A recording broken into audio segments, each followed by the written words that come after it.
जय हिंद साथियों, स्वागत है आपका self study classes Vishwamit Jain YouTube channel में। साथियों, स्टार्ट हो चुका है आज का सेशन। सभी साथी आ जाएं और एक बार जल्दी से वीडियो को लाइक कर लें, ठीक है। नीचे दोस्तों कमेंट बॉक्स में लिंक दी है सेल्फ स्टडी क्लासेस ऐप की, तो आप ऐप डाउनलोड कर सकते हो, ठीक है। ये टीजीटी पीजीटी मास्टर कैडर और दोस्तों केबीएस आदि एग्जामों के लिए आप हिंदी साहित्य पढ़ना है तो आप सेल्फ स्टडी क्लासेस का ऐप डाउनलोड कर सकते हो। हिंदी साहित्य को दोस्तों बहुत ही बढ़िया बम्पर तरीके से आपको यहाँ पर पढ़ाया जाता है, ट्रिक से पढ़ाया जाता है। अभी ऑफर है आप लोगों के लिए, होली धमाका ऑफर। जो आपका 1500 वाला कोर्स है ये मात्र 1200 रुपए में मिलने वाला है दोस्तों। होली धमाका है, मात्र 5 दिनों के लिए ऑफर है आपके लिए, ठीक है। तो 1200 में आप दोस्तों 12 महीने पढ़ सकते हो। इस ऑफर का लाभ सभी लोग लेंगे, ठीक है, मात्र होली के लिए। और पंजाब मास्टर कैडर के लिए मॉडल पेपर लॉन्च किया गया दोस्तों, जिसमें आपके लिए 4500 क्वेश्चन रहेंगे और एक मॉडल पेपर 150 प्रश्नों का रहेगा। ये मात्र 599 में आप परचेस करके दोस्तों अध्ययन कर सकते हो। ये सेल्फ स्टडी क्लासेस का ये वाला जो ऐप है दोस्तों, ये ऐप आपको डाउनलोड कर लेना है सेल्फ स्टडी क्लासेस का। साथ ही दोस्तों हिंदी साहित्य के नोट्स लॉन्च किए गए हैं, जिनमें आपके लिए अगर आप चाहते हैं कि घर बैठे आपको नोट्स प्राप्त हो तो आप हिंदी साहित्य में दोस्तों इस प्रकार से हिंदी भाषा, ठीक है, हिंदी भाषा, देवनागरी लिपि, हिंदी साहित्य, इतिहास, लेखन के स्रोत, आदिकाल, भक्तिकाल, रीतिकाल, भारतेंदु युग, द्विवेदी युग, छायावाद, प्रगतिवाद, प्रयोगवाद, नई कविता, नवगीत, हिंदी साहित्य की प्रवृत्तियां दोस्तों और साठोत्तरी कविता, ठीक है। और इसी का दूसरा पार्ट है जिसमें आपको हिंदी गद्य का विकास, नाटक, कहानी, उपन्यास, निबंध, आलोचना, एकांकी, जीवनी, आत्मकथा, रिपोर्टाज, यात्रा वृत्तांत, रेखा चित्र, संस्मरण, गद्य काव्य, डायरी, साक्षात्कार, हिंदी में प्रथम, हिंदी में विविध पुरस्कार आदि दोस्तों, पत्र पत्रिका और प्रमुख कथन। ये पूरा का पूरा आपको जो सेट है दोस्तों, ये 2100 रुपए में आप अपने घर बैठे मंगवा सकते हैं, ठीक है। तो आप 2100 रुपए दोस्तों, नीचे नंबर चल रहा है 9098 वाला, इस पर पे कर सकते हैं और स्क्रीनशॉट मुझे व्हाट्सएप पर दे करके आप अपना पूरा पता दे सकते हैं, ठीक है। चलिए तो स्टार्ट करते हैं आज के इस सेशन को। आज जो अपन को पढ़ना है, आज का पहला प्रश्न है कि प्रेम वाटिका किसकी काव्य कृति है। प्रश्न है आपका 1 नंबर, और प्रेम वाटिका के बारे में आपको बताना है कि ये किसकी काव्य कृति मानी जाती है। बहुत ही बढ़िया क्वेश्चन है दोस्तों, बताएं। रसखान की है, नागरीदास की है, आलम की है या फिर भारतेंदु हरिश्चंद्र की मानी जाती है। सभी लोग बताएंगे और एक बार जल्दी से लाइक भी कर देना अपने मित्रों का। प्रेम वाटिका तो कई बार पूछा गया आपसे, अब आपको बताना कि प्रेम वाटिका के रचनाकार आखिर हैं कौन। जल्दी से बताओ 4 विकल्प में। और आपने बिल्कुल सही बताया कि सर ये जो रचना है प्रेम वाटिका, मैंने कई बार आपको बताया कि सर प्रेम वाटिका का रस खाना है, रस खाना है प्रेम वाटिका का, तो रस खान, ये नंबर आपका बिल्कुल सही हो जाएगा, रस खान, ठीक है। अनघ नाटक किस कवि ने लिखा है। 2 नंबर का क्वेश्चन है, अनघ नाटक बताना है ये नाटक किस कवि ने लिखा है दोस्तों। बहुत ही अच्छा क्वेश्चन है, जल्दी से बताना है। और एक गीति नाट्य है, ये तो आपको पता ही है कि सर जो अनघ है ये गीति नाट्य है, गीति नाट्य की श्रेणी में आता है। अब ये नाटक लिखा किसने है, इतना अच्छा क्वेश्चन आपसे पूछा गया। भारतेंदु जी ने लिखा क्या, मैथिली शरण गुप्त ने, पंत ने या फिर रामकुमार वर्मा ने। प्रश्न क्रमांक 2 नंबर का क्वेश्चन है, बहुत ही बढ़िया क्वेश्चन है। विपिन पांडे जी, डीसीपी क्लासेस जी, जल्दी से बताइए अमृत जी। और यूपी वाले तैयारी में लग जाएं दोस्तों, ठीक है। योगी जी की घोषणा हो चुकी है कि हर योग्य युवा को जॉब दी जाएगी और जल्द ही दोस्तों बहुत सारी भर्ती आने वाली है, ठीक है। तो अनघ नाटक किस कवि ने लिखा है, प्रश्न क्रमांक 2 नंबर का क्वेश्चन है। और आपका उत्तर है कि सर ये मैथिली शरण गुप्त जी ने लिखा है और ये अनघ एक प्रकार दोस्तों गीति नाट्य होता है, ठीक है। तब आपका उत्तर यहां पर बी नंबर चला जाएगा। घुमक्कड़ शास्त्र के लेखक बताना है, प्रश्न क्रमांक 3 में। घुमक्कड़ शास्त्र के लेखक कौन है, रामवृक्ष बैनीपुरी, कन्हैया लाल मिश्र प्रभाकर, सत्यदेव परिव्राजक या फिर राहुल सांकृत्यायन। 3 नंबर का क्वेश्चन, बहुत ही बढ़िया प्रश्न है। घुमक्कड़ शास्त्र के लेखक कौन माने जाते हैं, एक अच्छा क्वेश्चन आपसे पूछा गया दोस्तों। और घुमक्कड़ शास्त्र तो कई बार पूछा जाता है। घुमक्कड़ शास्त्र बताओ, इसके सही उत्तर 3 नंबर का सही उत्तर क्या हो जाएगा। यहां पर एक बार जल्दी से लाइक भी कर देना, हमारे जितने भी मित्र हैं लाइक जरूर करिएगा। घुमक्कड़ शास्त्र के लेखक कौन, एक सरल सा क्वेश्चन आपसे पूछा गया और आपने बता दिया कि सर घुमक्कड़ शास्त्र, यानी कि डी नंबर लगा दो, राहुल सांकृत्यायन। डी नंबर आपका सही है, बहुत बढ़िया आंसर लगाया आपने। प्रेम सागर के लेखक कौन है दोस्तों, 4 नंबर का क्वेश्चन है। प्रेम सागर के लेखक कौन माने जाते हैं, इंसाल्लाह खां, सदल मिश्र, लल्लू लाल जी या फिर बालकृष्ण भट्ट। कौन माने जाते हैं? प्रेम सागर के लेखक। अच्छा क्वेश्चन यहां पर पूछा गया, प्रेम सागर का लेखक पूछा गया आपसे, और आप लोगों ने बिल्कुल सही आंसर बताया यहां पर कि सर प्रेम सागर ये जो रचना है, ये रचना है किसकी है? लल्लू लाल जी की है, यानी सी नंबर आपका सी है। ठीक है, सी नंबर सही है। नीलू जी, आत्मनिरीक्षण के लेखक कौन है? 5 नंबर का क्वेश्चन बताइए प्रीति पुरोहित जी। और जिन भी साथियों को नोट्स मंगवाना है दोस्तों, नीचे नंबर चल रहा है, आप संपर्क कर सकते हैं। हिंदी साहित्य का कंप्लीट नोट्स, जिसमें आपका आदिकाल से लेकर के दोस्तों अन्य गद्य की अन्य विधाएं, पत्र पत्रिकाएं, सारी चीज यहां पर रहेंगी काव्य शास्त्र को छोड़कर। ठीक है, तो आत्मनिरीक्षण के लेखक कौन माने जाते? वियोगी हरि, गुलाब राय, हरिभाऊ उपाध्याय या फिर सेठ गोविंद दास। 5 नंबर के क्वेश्चन में आपको बताना है आत्मनिरीक्षण के लेखक कौन माने जाते हैं। तो यहां पर 5 का क्वेश्चन है और बिल्कुल सही है कि सर सेठ लोग जो होते हैं वो अपना आत्मनिरीक्षण करते हैं। सेठ लोग, सेठ गोविंद दास, सेठ लोग क्या करते हैं? आत्मनिरीक्षण करते रहते हैं, कहीं हम गलत तो नहीं कर रहे, तब तो ये सेठ बन जाते हैं। तो ये आपका डी नंबर जो है, ये डी नंबर आपका बिल्कुल सही हो जाएगा। प्रश्न क्रमांक 5 में पृथ्वी प्रदक्षिणा के लेखक कौन है? 6 नंबर का क्वेश्चन पूछा गया। मौलवी महेश प्रसाद हैं, राहुल सांकृत्यायन है, शिव प्रसाद गुप्त है या फिर सत्यदेव परिव्राजक। 6 नंबर में बताना है पूजा देवी जी। पृथ्वी प्रदक्षिणा, इसके लेखक कौन है? 6 नंबर का क्वेश्चन आपसे पूछा गया और बहुत सारे लोगों ने बता दिया कि सर इसके जो लेखक हैं पृथ्वी प्रदक्षिणा के वो हैं शिव प्रसाद गुप्त, यानी कि आपका उत्तर सी नंबर चला जाएगा सही। सी नंबर सही चला गया। इनमें से किस उपन्यास के लेखक अमृतलाल नागर नहीं है? बहुत ही बढ़िया क्वेश्चन पूछा गया, किस उपन्यास के लेखक अमृतलाल नागर नहीं माने जाते? ये क्वेश्चन है और बहुत ही बढ़िया क्वेश्चन है। सुहाग के नुपुर, मानस का हंस, भूले बिसरे चित्र या फिर दोस्तों बूंद और समुद्र, किसके लेखक नहीं है अमृतलाल नागर? ये पूछा गया 7 नंबर में। और आपको पता है कि सर ये भूले बिसरे चित्र ये अमृतलाल नागर का नहीं है, ये तो भगवती चरण वर्मा का है। ये किसका है भूले बिसरे चित्र? भगवती चरण वर्मा का। तो उत्तर कहां चला जाएगा? सी की तरफ जा रहा है, यानी सी नंबर आपका बिल्कुल करेक्ट आंसर हो जाएगा। अगले क्वेश्चन की ओर आते हैं दोस्तों।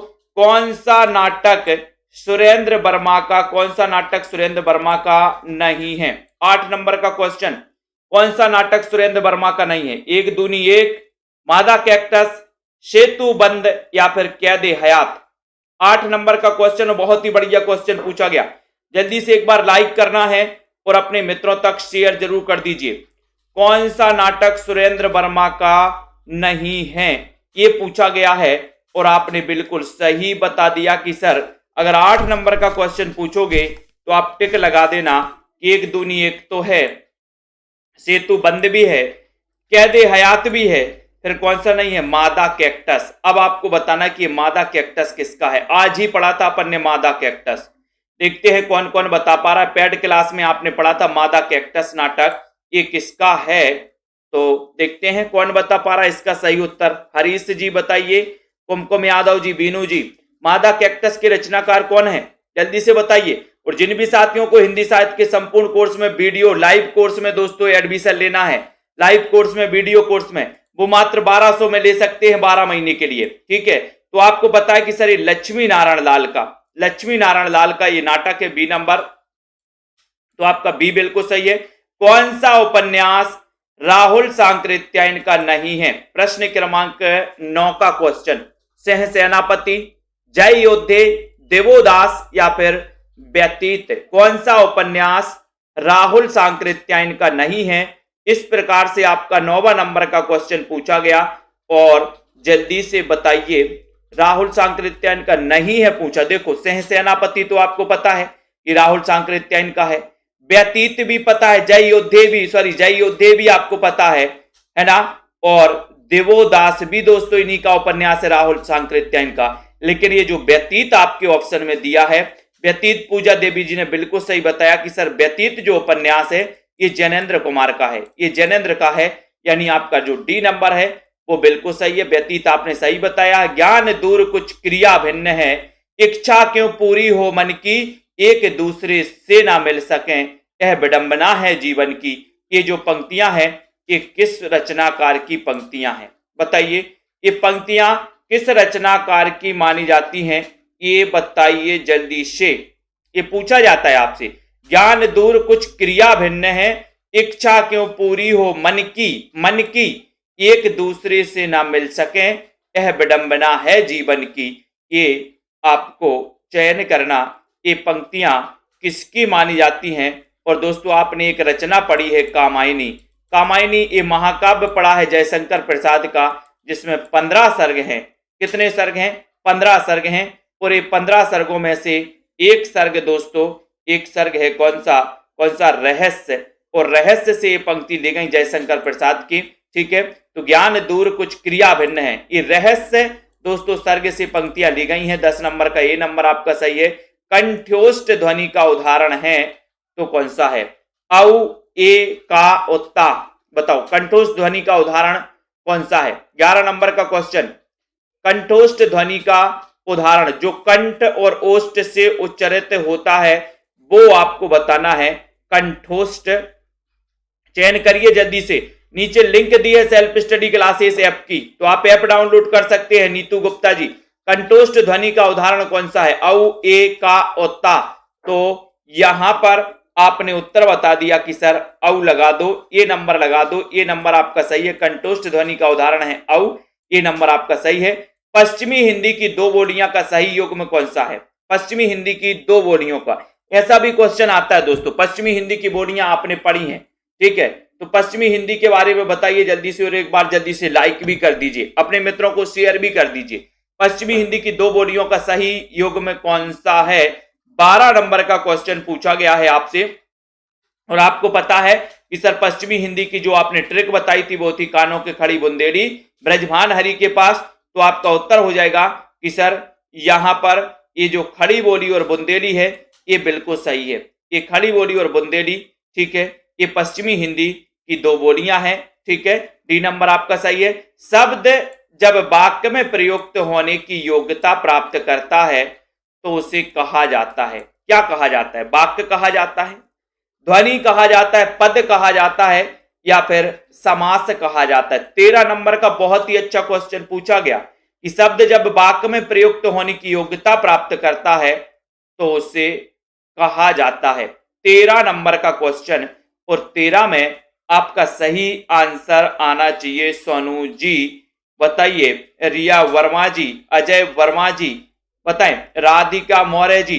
शब्द जब एक वाक्य में प्रयुक्त होने, बहुत बढ़िया, जब शब्द जो है वाक्य में प्रयुक्त होने की योग्यता प्राप्त करता है तो उसको हम पद कहते हैं दोस्तों। पद यानी कि वाक्य में प्रयोग होने वाले जो शब्द होते हैं वो उस वाक्य के क्या कहलाते? पद कहलाते हैं। ठीक है, तो यहां पर आपका जो सी नंबर है वो तो आपका बिल्कुल सही आंसर हो जाएगा। कविता यादव जी, अर्धमागधी अपभ्रंश से विकसित बोली कौन सी है? एक अच्छा क्वेश्चन, लाइक कर दो सभी साथी। और दोस्तों सेल्फ स्टडी क्लासेस ऐप से जुड़ जाओ। जिन भी साथियों को हिंदी साहित्य के नोट्स अपने घर पर मंगवाना है वो नीचे नंबर चल रहा है, संपर्क कर सकते हैं। अर्धमागधी अपभ्रंश से विकसित बोली है बांगरू, बघेली, ब्रजभाषा या फिर भोजपुरी। अर्धमागधी अपभ्रंश से विकसित बोली है तो कौन सी है? 14 नंबर का क्वेश्चन में आपसे यहां पर पूछा गया है और आपका उत्तर है कि अर्धमागधी अपभ्रंश यानी कि अर्धमागधी से निकली कौन सी? पूर्वी हिंदी। और पूर्वी हिंदी उपभाषा से जो विकास हुआ वो किसका हुआ? बघेली का हुआ। यानी कि जो बघेली है ये बी नंबर आपका सही हो जाएगा। अब छत्तीसगढ़ी यानी कि अवधी, बघेली और छत्तीसगढ़ी आपको पता है। भाषा काव्य संग्रह ये किसकी कृति है? भाषा काव्य संग्रह ये कृति किसकी है? 15 नंबर के क्वेश्चन में आपको चयन करना है दोस्तों। भाषा काव्य संग्रह के रचनाकार कौन है? एक अच्छा क्वेश्चन आपसे पूछा गया है। तो भाषा काव्य संग्रह के रचनाकार एक क्वेश्चन पूछा जाता है दोस्तों, ठीक है, और इसके रचनाकार कौन है? मैंने कई बार आपको बढ़ाया भी है, गलत नहीं होना चाहिए 15 नंबर का क्वेश्चन। देखते हैं कौन कौन गलत कर रहा है 15 नंबर के क्वेश्चन में। दारसू शर्मा जी बिल्कुल सही जा रहे हैं, बहुत बढ़िया, वेरी गुड। ये नंबर बताया सभी लोगों ने कि सर भाषा काव्य संग्रह जो इसके रचनाकार हैं वो रचनाकार है महेश दत्त शुक्ल। महेश दत्त शुक्ल यानी आपका जो ये नंबर है महेश दत्त शुक्ल, ये बिल्कुल सही है। ठीक है, भाषा काव्य संग्रह बल्लवाचार्य का वेदांत सूत्र पर लिखा प्रसिद्ध ग्रंथ कौन सा है? 16 नंबर, बल्लवाचार्य के बारे में आप पढ़ते हैं कि सर बल्लवाचार्य का जन्म 1478 में हुआ था। सूरदास का जन्म भी 1478 में हुआ था दोस्तों, ठीक है। तो अब बल्लवाचार्य का जो वेदांत सूत्र पर लिखा प्रसिद्ध ग्रंथ है, उस ग्रंथ का नाम आपको चयन करना है। देखते हैं कौन कौन सही बता पा रहा है। एक बार जल्दी से लाइक भी कर दो जल्दी। बल्लवाचार्य का वेदांत सूत्र पर लिखा गया जो ग्रंथ है वो आपको बताना है। और आपको पता है कि सर एक एक अणु में बल होता है। एक एक अणु में क्या होता है? बल होता है। बीना चौहान जी, सी नंबर अणुभाष आपका सही हो जाएगा। यहां पर अणुभाष आपका सही है। आनंद भाष्य के रचनाकार कौन है? एक क्वेश्चन और आपको बताना है। आनंद भाष्य के रचनाकार कौन है, ये भी आपको बताना है। जल्दी से बताइए, बताइए आनंद भाष्य के रचनाकार कौन है। और पानी परात को हाथ छुओ नहीं, नैनन के जल सो पग धोए, ये पंक्तियां किसकी हैं? 17 नंबर का क्वेश्चन। आनंद भाष्य भी आपको मैंने बताया कई बार, कौन है इसके रचनाकार? आनंद भाष्य के 17 नंबर के क्वेश्चन में आपको चयन करना है। और एक बार जल्दी से वीडियो को लाइक भी कर देना है। और जल्दी से बताइए किस किस ने अभी तक दोस्तों क्या किया है? ऐप को डाउनलोड कर लिया है। तो यहां पर क्वेश्चन 17 नंबर का क्वेश्चन पूछा गया है कि पानी परात को हाथ छुओ नहीं, नैनन के जल सो पग धोए, 17 नंबर के क्वेश्चन में। और आपका उत्तर है कि सर ये एक सुदामा चरित करके दोस्तों एक रचना लिखी थी। किसने? नरोत्तम दास ने। और ये पंक्तियां नरोत्तम दास की मानी जाती हैं। पानी परात को हाथ छुओ नहीं, नैनन के जल सो पग धोए, यानी कि आपका उत्तर डी बिल्कुल सही हो जाता है। तुलसीदास के गुरु कौन थे? 18 नंबर का क्वेश्चन, बहुत ही अच्छा क्वेश्चन है। तुलसीदास के गुरु पूछा गया है आपसे कमलाकांत जी, तो बताइए तुलसीदास के गुरु कौन थे? और एक अच्छा क्वेश्चन पूछा गया है। रोज रात्रि 9 बजे इस क्लास में आप लोग जुड़ सकते हैं दोस्तों और अध्ययन कर सकते हैं, ठीक है। और जिनको भी पेड कोर्स में एडमिशन लेना है वो पेड कोर्स में भी एडमिशन ले सकते हैं दोस्तों। तुलसीदास के गुरु का नाम क्या था? उत्तर है नरहरयानंद, यानी कि सी नंबर आपका सही है। सी नंबर सही है, बहुत बढ़िया। लगभग सभी लोगों ने सही बताया है। 18 का ये बता रहे हैं कौन? स्नेहलता शर्मा जी। ये नहीं, रामानंद नहीं थे तुलसीदास के गुरु। तुलसीदास के गुरु तो नरहरयानंद थे, यानी कि सी नंबर यहां पर आपका सही है। कवित्र रत्नाकर किस कवि की कृति है? 19 नंबर का क्वेश्चन। कवित्र रत्नाकर ये बताना है आपको, जल्दी से बताइए। फटाफट से लाइक कर देना है और शेयर भी कर देना है। बताइए कवित्र रत्नाकर किस काव्य कृति, किस कवि की कृति मानी जाती? केशव दास की, भिखारी दास की, सेनापति या फिर पद्माकर की? जिनको भी दोस्तों हार्ड कॉपी मंगवाना है हिंदी साहित्य के नोट्सों की, वो आज ही संपर्क कर सकते हैं 909860 दोस्तों 9291 पर, ठीक है। और हिंदी साहित्य के नोट्स अपने घर मंगवा सकते हैं मात्र 2100 रुपए पे करके, ठीक है। तो कवित्र रत्नाकर किस कवि की कृति मानी जाती है? और आपने कई बार पढ़ा भी है कि सर 19 में अगर आप उत्तर बताओगे तो आप सेनापति लिख देना, यानी कि डी नंबर लिख देना। फिर अगला क्वेश्चन आपसे पूछा गया है उत्तर कबीर नामक दोस्तों कविता ये किसकी मानी जाती है? उत्तर कबीर नामक कविता किस कवि की है? उत्तर कबीर नामक कविता पूछा गया है, बताओ जल्दी से। और दोस्तों बहुत ही बढ़िया मौका है आप लोगों के लिए कि 1200 का ऑफर आया है हैप्पी होली के साथ ही दोस्तों, है ना। हैप्पी वाला ऑफर आपके लिए आ चुका है। उत्तर कबीर आपसे पूछा गया 20 नंबर के क्वेश्चन में और आपने उत्तर लगा दिया कि सर ये जो उत्तर कबीर नामक कविता है ये कविता है केदारनाथ सिंह पर। बहुत बढ़िया, केदारनाथ सिंह की रचना है दोस्तों। कौन सी? उत्तर कबीर। और ये नंबर आपने लगा दिया जसमेल जी, बहुत बढ़िया। प्रीति पुरोहित जी, ये केदारनाथ सिंह आपका सही है। प्रकाशन वर्ष के अनुसार निम्नलिखित जीवनियों का सही अनुक्रम बताओ। 21 में सही अनुक्रम बताना। ये जीवनी आपके सामने दी है, इन जीवनियों का सही अनुक्रम आपका क्या हो जाएगा? 21 नंबर के क्वेश्चन में, इसी 21 नंबर के क्वेश्चन में आपको बताना है। और देखते हैं सही अनुक्रम कौन कौन बता पाता है यहां पर, बताओ जल्दी से। सही अनुक्रम चयन करना है रजनी जी त्रिपाठी ऑफिशियल, बिल्कुल। जिनको भी नोट्स मंगवाना है संपर्क कर सकते हैं दोस्तों 9098 वाले नंबर पर। और दोस्तों हार्ड कॉपी आप अपने घर पर मंगवा सकते हैं तो यहां पर आपके लिए जीवनियों के पूछा गया है, तो आपने उत्तर डी नंबर लगा दिया, प्रेमचंद घर में, आवारा मसीहा, बटवृक्ष की छाया में और व्योमकेश दरवेश, यानी कि डी आपका बिल्कुल सही आंसर हो जाएगा। ठीक है, बिल्कुल सही आंसर आपने लगाया है दोस्तों। उसके बाद जो आपसे क्वेश्चन पूछा जा रहा है डी नंबर, ये बिल्कुल सही आंसर है, डी आपका राइट आंसर है। प्रकाशन वर्ष की दृष्टि से प्रेमचंद के उपन्यासों का सही क्रम क्या है? 22 नंबर, प्रेमचंद के उपन्यासों का सही क्रम आपको बताना है। प्रेमचंद के बताओ, 22 नंबर का क्वेश्चन है। रंगभूमि है, निर्मला है, कर्मभूमि है, गोदान है, कौन सबसे पहले यहां पर आएगा? तो जल्दी जल्दी से अगर बताएंगे तो मजा आ जाएगा दोस्तों। यहां पर बताओ, एक चीज तो आपको पता है कि गोदान सबसे लास्ट में आएगा, सबसे लास्ट, तो एक और एक, दो तो आपके कट जाते हैं। अब दो में से आपको चयन करना है। ठीक है, तो दो में से चयन करिए कौन सा सही हो जाएगा। यहां पर 22 नंबर का क्वेश्चन है और 22 में दो तो आपके नॉर्मल रूप से काट दिया आपने, तो आपने उत्तर लगा दिया कि सर पहले रंगभूमि, निर्मला, ठीक है, कर्मभूमि, यही है क्या? यही सही है क्या? और फिर गोदान, यानी कि आपका उत्तर सी नंबर सही है। सी नंबर सही है। बहुत सारे लोग डी जा रहे हैं। डी क्यों जा रहे हैं भैया? डी नंबर लगा रहे हैं। ये निर्मला 1927 की रचना है, ठीक है, और ये 1936 की रचना है। कर्मभूमि कब की है? कर्मभूमि ये उपन्यास कब का है?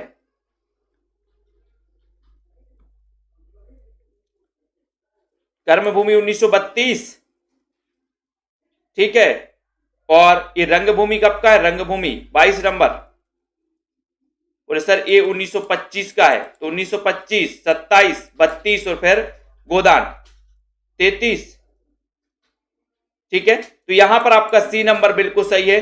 अगले क्वेश्चन की ओर बढ़ेंगे कि इनमें से कौन सी ध्वनि संयुक्त व्यंजन है? संयुक्त व्यंजन बताना है। डी कौन से हिसाब से हो जाएगा बताइए जल्दी से। 1933, जल्दी से यहां पर आपको चयन करना है, इनमें से कौन सी ध्वनि संयुक्त व्यंजन है? संयुक्त व्यंजन बताना है और लाइक कर देना है जल्दी। संयुक्त व्यंजन कौन सा है? एक नंबर का क्वेश्चन आपसे पूछा गया है। एक नंबर के क्वेश्चन में आपको बताना है, तो यहां पर आपका संयुक्त व्यंजन कौन सा हो जाएगा? एक अच्छा क्वेश्चन पूछा गया और उत्तर क्या हो जाएगा? तो उत्तर आपका इनमें से कौन सी ध्वनि संयुक्त व्यंजन है? तो एक का उत्तर है कि सर संयुक्त व्यंजन में ये नंबर आपका सही हो जाएगा, ये नंबर, ठीक है। ये नंबर जिन्होंने लगाया उनका आंसर बिल्कुल सही है। निम्न में से किस भाषा को संविधान की अष्टम सूची में सम्मिलित नहीं किया गया? 2 नंबर का क्वेश्चन पूछा गया है, तो बताइए किसको नहीं किया गया अष्टम सूची में शामिल? ऐसे क्वेश्चन आते हैं दोस्तों, इसलिए तो मैं बोलता हूं कि अष्टम सूची में जो 22 भाषाएं शामिल हैं वो 22 भाषाएं आपको याद होनी चाहिए मधु जी, ठीक है। तो यहां पर 2 नंबर का क्वेश्चन है, किस भाषा को संविधान की अष्टम सूची में शामिल नहीं किया गया? डोंगरी को, मणिपुरी को या मैथिली या फिर छत्तीसगढ़ी को, ठीक है। हिंदी साहित्य के जिनको भी नोट्स मंगवाना है वो संपर्क कर सकते हैं दोस्तों, अपने घर पर मंगवा सकते हैं। हार्ड कॉपी आपको भेजी जाएगी, मात्र 2100 रुपए फीस रखी गई है, जिसमें आपके लिए टोटल 35 चैप्टर होंगे। इसमें 35 चैप्टर आदिकाल से लेकर के गद्य की अन्य विधाओं तक, नाटक, निबंध, उपन्यास, ये सारी चीजें रहेंगी। तो यहां पर पूछा गया कि किस भाषा को शामिल नहीं किया गया, तो आपने उत्तर लगा दिया कि छत्तीसगढ़ी को शामिल नहीं किया गया। ये पूर्वी हिंदी की भाषा है और इसको 8वीं अनुसूची में शामिल नहीं किया गया, यानी कि आपका उत्तर डी बिल्कुल सही है। पुष्पदंत की प्रबंध रचना है तो कौन सी है? पुष्पदंत की प्रबंध जो रचना है दोस्तों, वो रचना कौन सी है? संजय पाठक जी बताइए जल्दी से। छवि कुमारी जी 3 नंबर का क्वेश्चन है और 3 नंबर में आप लोग देखते हैं कौन बता दे रहे हैं।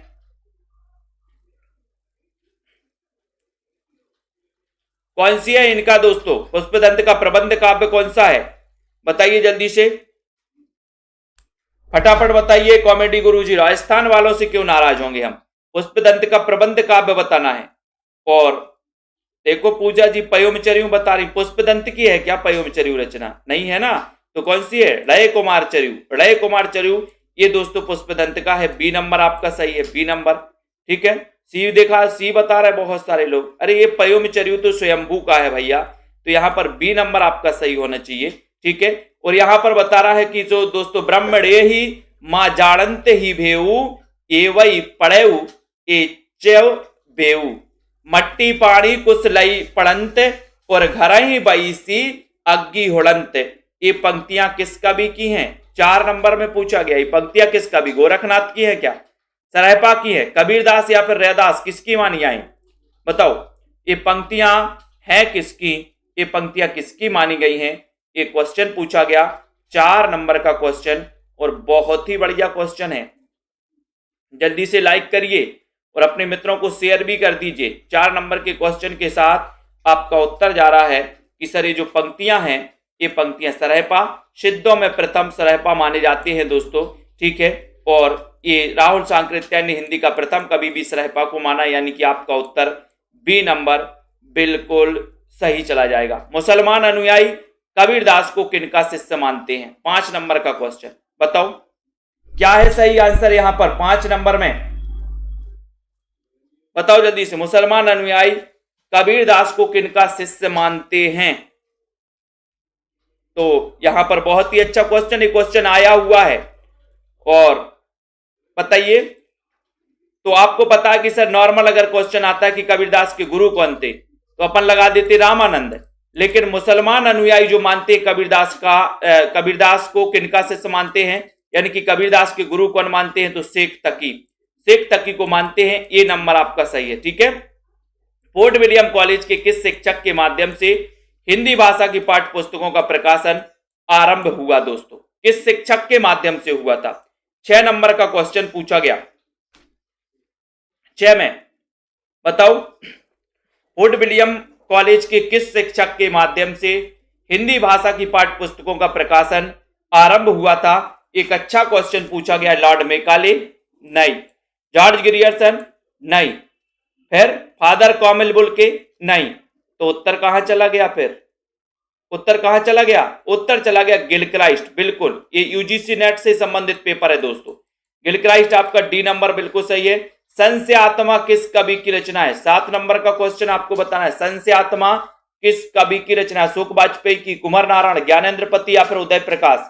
संशय आत्मा किस कवि की रचना मानी जाती है? एक अच्छा क्वेश्चन है, सभी से बनना चाहिए, और सभी से संशय आत्मा किस कवि की रचना मानी जाती है। और मैंने कई बार आपको बताया है कि सर ये जो संशय होता है ये ज्ञानेंद्र पति लोगों को संशय नहीं होता, संशय आत्मा नहीं होती, वो ज्ञानेंद्र पति।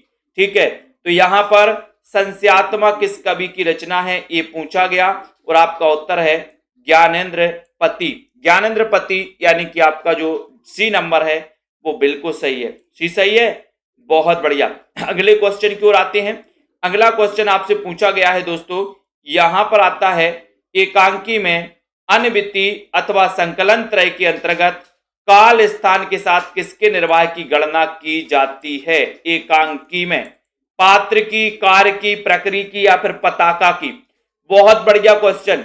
एकांकी में अनविति अथवा संकलन त्रय के अंतर्गत काल स्थान के साथ किसके निर्वाह की गणना की जाती है? 8 नंबर के क्वेश्चन में तो उत्तर आपका क्या हो जाएगा? संकलन त्रय के अंतर्गत किसकी गणना की जाती है? राज रानी जी बताइए, पुष्पा मौर्य जी, पूनम जी, पूर्णिमा जी, तो वो की जाती है प्रकृति की नहीं, कार्य की जाती है। कार्य की कुरैशी जी, कार्य की जाती है। संकलन त्रय के अंतर्गत काल स्थान के साथ किसके निर्वाह की गणना की जाती है? तो कार्य की जाती है, यानी बी नंबर आपको पता है। प्रकृति, पताका, ये सारी चीजें मैंने आपको पढ़ाई हैं। इनमें से कौन अनुभाव का एक भेद है? अनुभाव का भेद बताइए। निर्वेद, उन्माद, आहार या फिर दोस्तों क्रीड़ा? प्रश्न क्रमांक 9 का क्वेश्चन, अनुभाव का एक भेद कौन सा है? 9 नंबर के क्वेश्चन में आपसे पूछा गया, 9 नंबर का क्वेश्चन आपसे पूछा गया दोस्तों, जल्दी से बताइए। तो आपको पता है कि सर अनुभाव का एक जो भेद होता है वो कौन सा होता है? बताइए। विशाखा जी प्रजापति बताएं। शिव कुमार जी, अंकित कुमार जी भी आ गए, बिल्कुल, बहुत बढ़िया। 4 नंबर का क्वेश्चन, और अनुभाव का एक भेद है तो वो है आहार।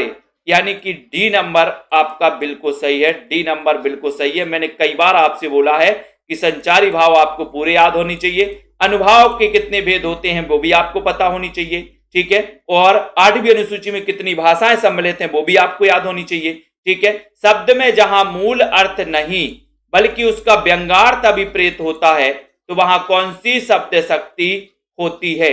10 नंबर के क्वेश्चन में क्वेश्चन पूछा गया आपसे, तो 10 नंबर में बहुत ही क्वेश्चन को अच्छे से पढ़ना। शब्द में जहां मूल अर्थ नहीं बल्कि उसका व्यंग्यार्थ अभिप्रेत होता है वहां कौन सी शब्द शक्ति होती है। नीचे सेल्फ स्टडी क्लासेस ऐप की लिंक दी है, तो आप self study classes app download कर सकते हो दोस्तों, जहां पर आप हिंदी साहित्य पढ़ने के लिए लाइव कोर्स को दोस्तों ज्वाइन कर सकते हो। अभी होली ऑफर है तो मात्र 1200 रुपए में कर सकते हो, ठीक है, 1200 में 12 महीने का है, ठीक है। तो हिंदी साहित्य वाले बिल्कुल भी नहीं चौंके। और अगर आपको नोट्स है दोस्तों मंगवाना है तो आप 2100 रुपए में नोट्स अपने घर मंगवा सकते हैं हिंदी साहित्य के, ठीक है। तो यहां पर आपका उत्तर व्यंजना शब्द शक्ति होगा, यानी सी नंबर सही होगा। जयशंकर प्रसाद कृत उर्वशी किस विधा की रचना है। 11 नंबर, ये उर्वशी दोस्तों 1909 की रचना मानी जाती है, 1909। तब मैंने याद करवाया था कि उर्वशी, बोले सर नो, और मतलब हृदय और बसी मतलब बसी, हृदय में बसी, बोले sir no, Urvashi, Urvashi no, तो 1909 की रचना है। किस विधा की रचना है तो आपको पता है, एक उर्वशी दिनकर की रचना 1961 की। 1961 की एक रचना किसकी है, दिनकर जी की है, ठीक है। लेकिन दोस्तों दिनकर जी की रचना के लिए 1972 में ज्ञानपीठ पुरस्कार मिल गया था। ये 1909 की जो उर्वशी रचना है जयशंकर प्रसाद की है, और ये दोस्तों क्या है, चंपू काव्य है, ये चंपू काव्य यानी डी नंबर, ठीक है। काव्य दोष की परिभाषा इनमें से सबसे पहले किसने दी। आपको पता है कि भरत मुनि ने काव्य दोषों की संख्या 10 मानी, भरत मुनि ने काव्य गुणों की संख्या 10 मानी, और काव्य दोष की परिभाषा इनमें से सबसे पहले किसने दी है। 12 नंबर का क्वेश्चन पूछा गया, और काव्य दोषों की जो परिभाषा दी है दोस्तों, बोले सर सबसे पहले तो काव्य दोष भामाशाह लोग निकालते हैं, भामाशाह निकालते ना काव्य दोष। अरे गरीब क्या निकालेगा काव्य दोष, है ना, दोष निकालेगा क्या, कभी गरीब नहीं निकालेगा, वो तो अपने पेट भरण में लगा रहता है। भामाशाह निकालते हैं, भामा, तो भामा ने सबसे पहले काव्य दोष की परिभाषा दोस्तों इन्होंने दी थी। बी नंबर इनमें से, दंडी बामन और आनंद वर्धन में से, तो बी नंबर सही है। पाए महाबर दैन को नायन बैठी आए, फिर जानी महाबर एड़ी मीलती जाए। इसमें कौन सा अलंकार है, अलंकार भी पूछ लिया गया आपसे। 13 नंबर का क्वेश्चन, इसमें कौन सा अलंकार है ये बताइए। पाए महाबर दैन को नायन बैठी आए, और फिर जानी जानी महावरी एड़ड़ी मीलती आए। मैंने आपको दोस्तों कई बार बताया है कि ये अलंकार पूछा गया, यहां पर संदेह है, सम भ्रांतिमान है, विशेषोक्ति या फिर समासोक्ति है। मैंने संदेह और भ्रांतिमान में कई बार आपको बताया है कि संदेह में जो भ्रम है वो पक्का हो जाता है, लेकिन भ्रांतिमान में दोस्तों जो भ्रम है वो पक्का नहीं हो पाता, ठीक है। तो यहां पर जानी यानी जानी से समझ जाना कि ये वर्ण जो आया, मैंने कुछ वर्ण बताए थे कि अगर दोहा में इस प्रकार के वर्ण आते हैं तो वहां भ्रांतिमान होता है, और इस प्रकार के आते हैं तो संदेह होता है। तो यहां पर भ्रांतिमान यानी कि दोस्तों भ्रांतिमान में भ्रम पक्का हो जाता है और संदेह में संदेह बना रहता है लास्ट तक, ठीक है।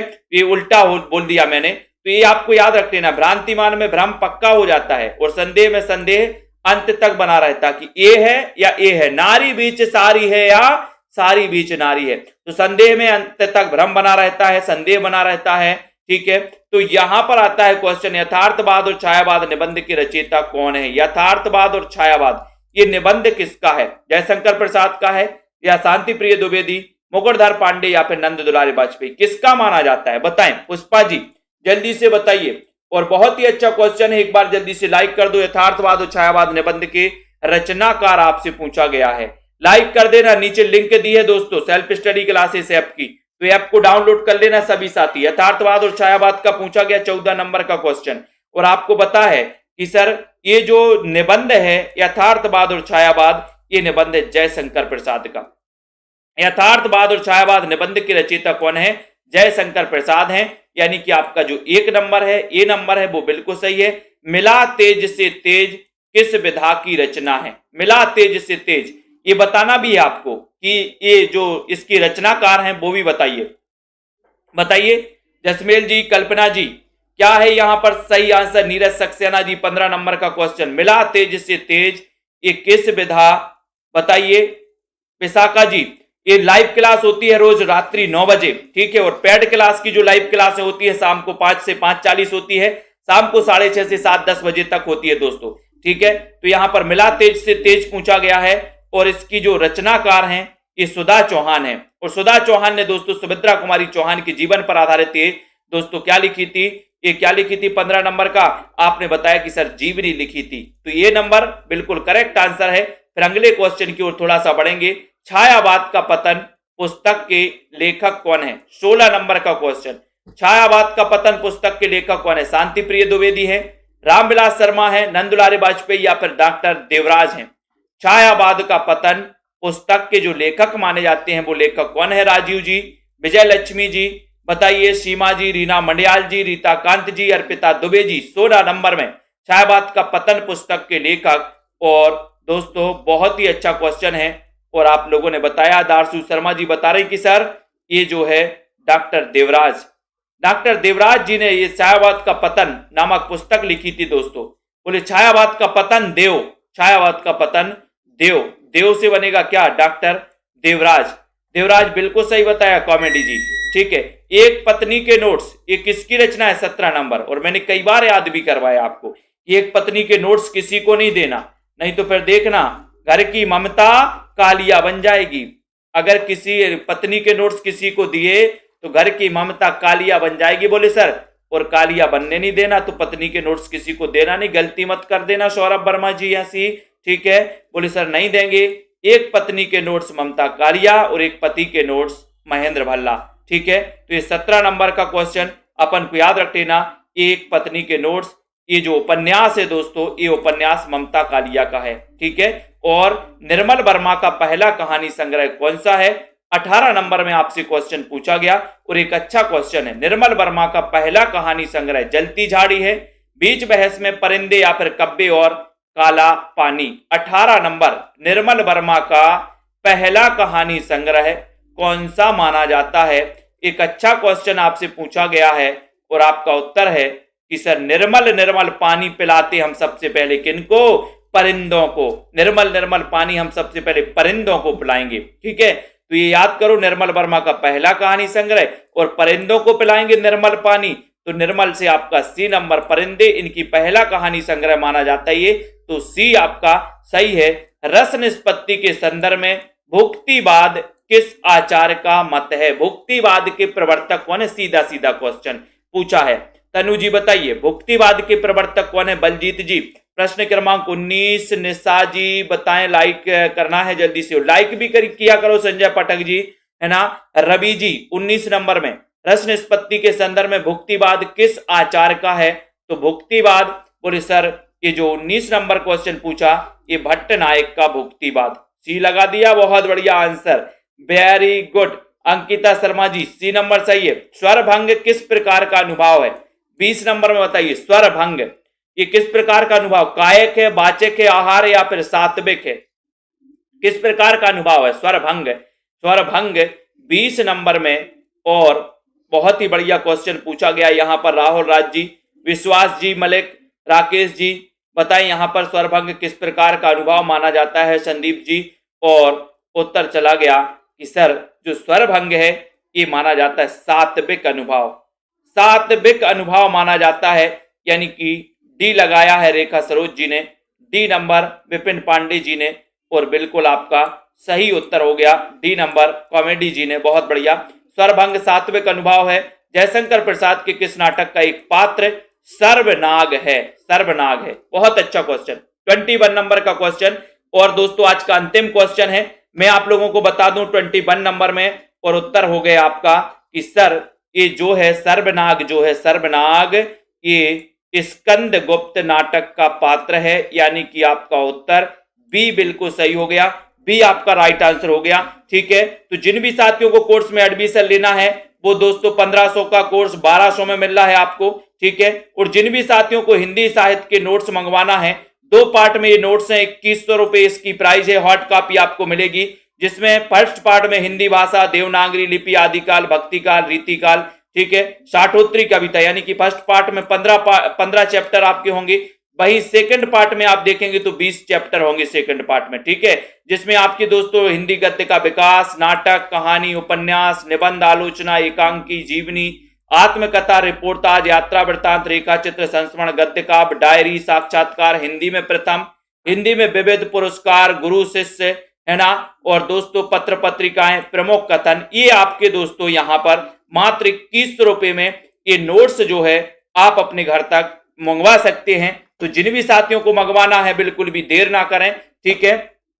ये नोट्स दोस्तों आपको मिलने वाले हैं, ठीक है। तो बहुत बढ़िया। और रिंकी जी, कुमकुम यादव जी, जिनको भी मंगवाना है यहां पर नीचे नंबर भी चल रहा है, नंबर सभी के पास है भी 9098609291। इस पर फोन पे करके दोस्तों आप 2100 फोन पे करके आप स्क्रीनशॉट इसी नंबर पे व्हाट्सएप कर देना और पूरा पता आपको देना है, ठीक है। तब आपके पते में दोस्तों स्पीड पोस्ट के माध्यम से आपके घर तक ये पहुंचेंगे। विश्वास मलिक जी, श्वेता जी, विशाखा, आरती, अनुराग जी, रेखा जी, अंकिता, अर्पिता जी, तनु जी, दारसु, अशोक जी, श्वेता जी, विनीता जी, संदीप जी, रिया वर्मा जी, राहुल जी, निधि जी, मंजू, रीताकांत जी, नीरज जी, अंजनी जी, ठीक है, रावंत जी, रेखा जी, अर्पिता जी, पूनम जी, श्वेता जी, जसमेल जी, बहुत बढ़िया, बिल्कुल, अंकित कुमार जी, है ना, शिव कुमार जी, अनुराग जी, विशाखा जी, मधु जी, ममता कॉमेडी जी, दारसू जी, सभी को बहुत बहुत धन्यवाद। रीमा पाल जी, ठीक है, लवली ठाकुर जी, पूजा जी, बिल्कुल बहुत बढ़िया, ठीक है। तो ये नोट्स दोस्तों आपको 21 रुपए में आप परचेस कर सकते हैं और बहुत ही बढ़िया नोट्स बनाए गए हैं दोस्तों। और जहां जहां भी बीच बीच में पूरी जहां जहां जो ट्रिक निकलती है वो ट्रिक भी आपको इसमें मिलने वाली है, ठीक है। ट्रिक भी जितनी जितनी दोस्तों ट्रिक है तो ट्रिक भी इसमें समाहित की गई हैं, जो भी बहुत ही बढ़िया। और दोस्तों मैंने खुद अपने हाथ से पूरी कई पुस्तकों का निचोड़ बनाया है ना। कई दोस्तों एग्जामों में आए हुए प्रश्नों का निचोड़ इसमें किया गया है और इसमें बहुत ही बढ़िया ट्रिक भी दोस्तों बनाई गई हैं, जो भी कोड बनाए गए हैं, ट्रिक बनाए गए हैं, वो ट्रिक भी इसमें समाहित हैं। तो जिन भी साथियों को करना है, जो भी साथी पढ़ना चाहते हैं, ठीक है, वो इन नोट्सों को परचेस कर सकते हैं। और जिन भी साथियों को लाइव कोर्स में एडमिशन लेना है वो लाइव कोर्स में एडमिशन ले सकते हैं। गीता देवी जी, राजीव जी, निधि जी, रौनक जी, ममता मेहता जी, पूनम शर्मा जी, अशोक जी, ठीक है, धन्य कुमार सोनू जी, ठीक है, निधि जी, अमन खान जी, सभी साथियों को धन्यवाद। पढ़ते रहें, अध्ययन करते रहें, लाइक करते रहें विजेंद्र जी, ठीक है, शेयर करते रहें। और आज के इस वीडियो के लिए बस इतना ही साथियों। जय हिंद।